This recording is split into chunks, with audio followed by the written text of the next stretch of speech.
Hey everyone, it's Movie Lover 120 here, and yeah, sorry about the different background, guys, but whatever.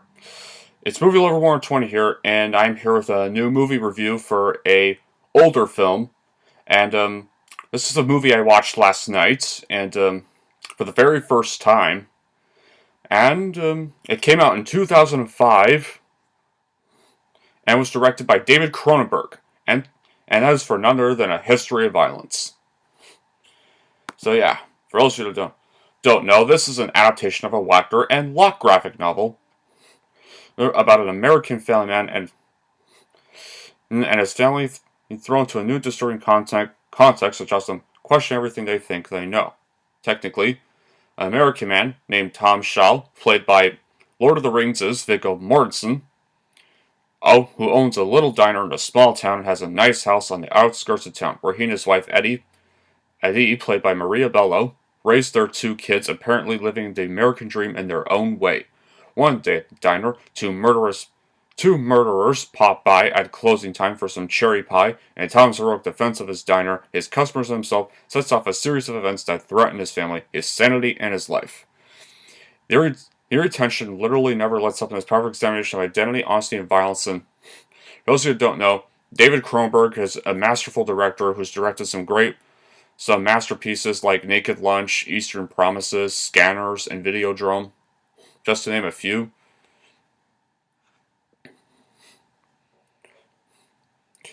And Viggo Mortensen is very phenomenal in this movie.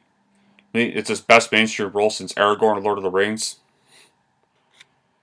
And Maria Bello is actually pretty decent in this movie most of the time, and pretty much just everyone's great. And let's just also mention, I'd like to also mention William Hurt in this film, aka General Thaddeus Ross from the MCU, is probably his most phenomenal role. He was actually nominated for Best Supporting Actor for this role, despite only really being in about 8 minutes of the movie, and kind of around literally the very end of the film.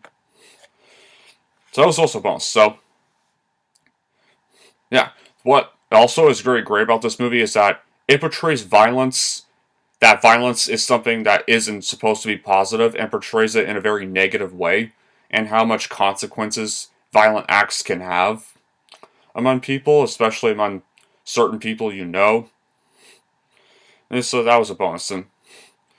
And also Tom is actually this used to be this usual. Back then he was this once gangster known as Joey, but then of course he left that life. Start the current life he has around the start of the film, and also when it came out on home media, it was the very, very last movie to be released on VHS. No, really. The last one to be released to markets, stores, very final movie to come out on a VCR tape. After that, VHS was dead. Yeah.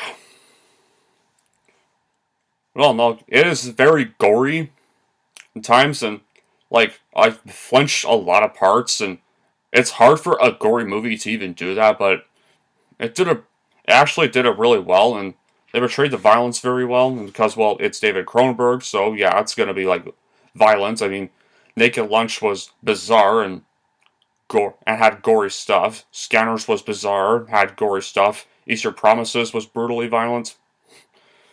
So yeah, anything from David Cronenberg is bound to be very, very violent if you're familiar with his stuff.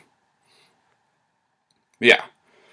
Now, but in short, guys, I just think History of Violence is a very, very phenomenal movie. You should definitely check it out if you haven't. It's probably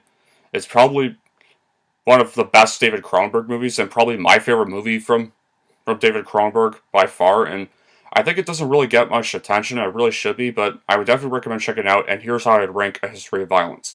I am going to give A History of Violence a 9 out of 10. And of course, that's it. That's officially my review for A History of Violence. So yeah. If you have seen the film, I want to know in the comments what you thought about the film, if you've seen it or not. But if you have seen the movie, I'd like to hear your opinion of it. So yeah, that'll be it for this review, guys. Thank you all for watching, and if you like this and want to see more, don't forget to like and subscribe to Movie Lover 120.